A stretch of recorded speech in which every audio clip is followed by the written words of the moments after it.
నా దగ్గర ఈ బైబిల్ ఉందండి. ఇప్పుడు బైబిల్ అంటే ఎన్ని నిబంధనలు ఇవి? రెండు ఉంటాయా? రెండు ఉంటాయి. రెండు. ఒకటి నిబంధన, పాత నిబంధన. ఒకటి పాత నిబంధన, రెండు క్రొత్త నిబంధన. అవును కదా. ఇప్పుడు క్రైస్తవులు ఎవరైనా మేము కొత్త నిబంధనే చదువుతాము, పాత నిబంధన చదవని ఎవరైనా క్రైస్తవులు చెప్తారా? కొంతమంది అంటారు. అంటే కలిపే ఉంటాయి కదా ఇవి? లేదు, కలిపే ఉంటుందండి. ముందు పాత నిబంధన, తర్వాత కృత నిబంధన. అంటే యేసు కంటే ముందు జరిగినటువంటి విషయం ఏంటంటే మొత్తం కూడా పాత నిబంధనలో ఉంటుంది. యేసు తర్వాత కొత్త నిబంధన. అయితే విషయం మనం తెలుసుకోవాల్సిన విషయం ఏంటంటే పాత నిబంధనలో మీకు 1వ దిన వృత్తాంతములు, 2వ దిన వృత్తాంతములు, 1వ రాజులు, 2వ రాజులు, సంఖ్యాకాండం, ద్వితీయోపదేశకాండం, ఈ చాప్టర్స్ లో మొత్తం చూసినట్లయితే కొన్ని వందల యుద్ధాలు జరిగాయి, రాజ్యాలను జయించారు, అక్కడ ఏంటంటే యుద్ధాలు చేశారు. ఇవంతా ప్రస్తావన కూడా మీకు బైబిల్ పాత నిబంధనలో ఉంటుంది. మరి యేసు కాలంలో జరగలేదు అంటే యేసు ఒక కొత్తగా శాసనాలను తెలియజేయడానికి రాలేదు. మీరు బైబిల్లో చూసినట్లయితే బైబిల్లో మత్తయి సువార్త 5:17 ఏముంటుందంటే, నేను ధర్మశాస్త్రమును గాని ప్రవక్తల ప్రవచనములను గాని కొట్టివేటకు వచ్చితేనని మీరు తలంచవద్దు, నెరవేర్చుటకే గాని కొట్టివేటకు నేను రాలేదని చెప్పారు. అంటే కొంతమంది వచ్చేసి శిష్యులు, ఓ ప్రభువు మేము ఏం చేయాలి అని అడిగినప్పుడు మోషే ధర్మశాస్త్రం ఎలా ఉంది, ఆ ధర్మశాస్త్రం అని చెప్పారు అనమాట. అంటే మీకు ఒక విషయం, సింపుల్గా ఒక విషయం చెప్పాలంటే యేసుక్రీస్తు వారు మొత్తము 33.5 సంవత్సరాలు ఈ ప్రపంచంలో ఉన్నారండి. 33.5 సంవత్సరాలే ఉన్నారనమాట. అంటే యవ్వనంలోనే దేవుడు ఆయన్ని తన వైపునకు లేపుకున్నాడు. అయితే యేసుక్రీస్తు వారు 3.5 సంవత్సరాలు మాత్రమే సువార్త ప్రకటించారు. యేసుక్రీస్తు వారు కేవలం 3.5 సంవత్సరాలు మాత్రమే. ఖచ్చితంగా యేసుక్రీస్తు వారి గురించి ఖురాన్లో కూడా ఉంది. యేసుక్రీస్తు గారి పుట్టుక పరిశుద్ధమైనటువంటిది, యేసుక్రీస్తు గారి రెండో రాకడ కూడా ఉంది. యేసుక్రీస్తు వారి గురించి మేము నమ్ముతాం కదా. ఒక ముస్లింగా యేసుక్రీస్తు వారిని నమ్మితేనే నేను పరిపూర్ణమైన ముస్లిం అవుతాను.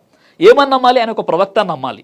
సరే, ఇప్పుడు ఆయన దేవుడని వీరు నమ్ముతున్నారంటే అది వేరే టాపిక్. అంటే ఇక్కడ నేను చెప్పాలనుకున్న విషయం ఏంటంటే యేసుక్రీస్తు వారు సువార్త ప్రకటించింది కేవలం 3.5 సంవత్సరాలు మాత్రమే. ఆ 3.5 సంవత్సరాల్లో పాపం ఆయన తనను సిలువ వేయడము, తర్వాత ఆయన తలపై ముళ్ళ కిరీటం పెట్టడం, ఆయన ఇబ్బంది పెట్టడం, యేసుక్రీస్తు వారి యొక్క శిష్యుల్ని చంపేయడం, ఇది ఇంత పెద్ద రద్దాంతం జరిగింది. అంటే ఎప్పుడు కూడా యేసుక్రీస్తు వారు బైబిల్లో తన సెల్ఫ్ డిఫెన్స్ లోనే ఉన్నారు, తన ఆత్మరక్షణలోనే ఉన్నారు. ఆ తర్వాత తన శిష్యుల్ని కూడా చంపేశారు. మొత్తం ఇదే సందర్భమే కనిపిస్తుంది. కాబట్టి యేసుక్రీస్తు వారు పూర్వం ఏవైతే ప్రవక్తలు ఉన్నారో ఆ ధర్మశాస్త్రాలని అనుసరించని చెప్పారు. ఆ ధర్మశాస్త్రాలు, యుద్ధాలు అవన్నీ కూడా ఉన్నాయి. అయితే మరో విషయం ఏంటంటే మనం తెలుసుకోవాల్సిన విషయం ఏంటంటే యేసు చెప్పిన విషయం ఏంటి, మీకు మత్తయి మరియు లూకా వార్తలో ఉన్న విషయం ఏంటంటే యేసు వారు చెప్పారు, కత్తి లేనివాడు తన బట్ట నమ్మి కత్తి కొనుక్కొనవలెను అని యేసుక్రీస్తు చెప్పారు. అంటే నీ దగ్గర కత్తి లేకుంటే కత్తి కొనుక్కొని ఎందుకు చెప్పారు యేసుక్రీస్తు వారు?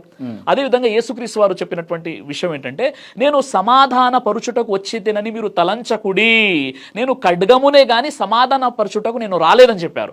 కాబట్టి ఇలా చూసుకుంటూ పోతే చాలా విషయాలు ఉన్నాయి. నేను ఏలుటకు సిద్ధముగా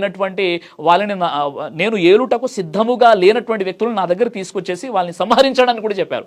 అంటే ఇప్పుడు నేను ఏలుతున్నాను, నేను ఒక ప్రవక్తగా ఉన్నాను, సో ఏదైతే ఉన్నాను, నా పట్ల అవిశ్వాసం ఉన్న వాళ్ళని తీసుకొచ్చేసి చంపేయండి అని కూడా చెప్పారు. అంటే ఆ సందర్భం వేరు, నేను వక్రీకరించి చెప్పట్లేదు. అంటే యేసుక్రీస్తు అంటే నమ్మని వాళ్ళని కాదు, ఆ సిద్ధాంత పరంగా ఆయన చెప్పిన విషయం ఏంటంటే మీరు సిద్ధంగా ఉండాలి, మీరు ఏ విషయానికైనా సిద్ధంగా ఉండాలి అన్న విషయం చెప్పారు. ఆయన యుద్ధం ఎందుకు చేయలేదు, శాంతిని స్థాపించారు అంటే ఆల్రెడీ పాత నిబంధనలో ఆ ప్రవక్తలు, యుద్ధాలు, సైన్యాలు, మోషే ధర్మశాస్త్రం ఉంది. ఆ ధర్మశాస్త్రాన్ని ఆయన పరిచయం చేశారు అక్కడ. Right, okay. యేసు దేవుడా కాదా అని అడిగితే మీరు ఏం చెప్తారండి? యేసు దైవ ప్రవక్త అండి, ఆయన దేవుడు కాదు. మార్కు సువార్త 12:29 యేసు గురించి చెప్పారు, ఓ ఇజ్రాయిలు విను, మన దేవుడు అయినటువంటి ప్రభు అద్వితీయుడు అని చెప్పారు. మత్తయి సువార్త 23:9 యేసు గురించి చెప్పారు, భూమి మీద ఎవరికి తండ్రి అని పేరు పెట్టవద్దు, ఒక్కడే మీ తండ్రి అయిన పరలోకమందు ఉన్నాడని చెప్పారు. తండ్రి నాకంటే గొప్పవాడు, తండ్రి మనందరికంటే గొప్పవాడు. ఈ విధంగా యేసు పెందలగడని లేచి ఇంకా చాలా చీకటి ఉన్నా కానీ అరణ్య ప్రదేశంలోకి వెళ్ళి అక్కడ ప్రార్థన చేయుచుండెను. యేసు తనకు అతీతంగా ఉన్నటువంటి ఆ దైవాన్ని ఆరాధించాడు. కాబట్టి యేసుక్రీస్తు వారు ఒక ప్రవక్త. సరే, ఇన్ని మాటలు చెప్తున్నారు కదా, నేను ఒక మాట అంట, బైబిల్ నుండి ఖురాన్ను కాపీ కొట్టిర్రు అని అంటే మీరు ఏమంటారు చెప్పండి? సరే, ఇప్పుడు బైబిల్ నుండి ఖురాను కాపీ కొట్టారా లేదా అన్న విషయం తెలియాలంటే ముందు బైబిల్ పై అవగాహన ఉండాలి, ఖురాన్ పై కూడా అవగాహన ఉండాలి. రైట్, నేను కొన్ని విషయాలు చెప్తా, అవి అవునా కాదా మీరు చెప్పండి.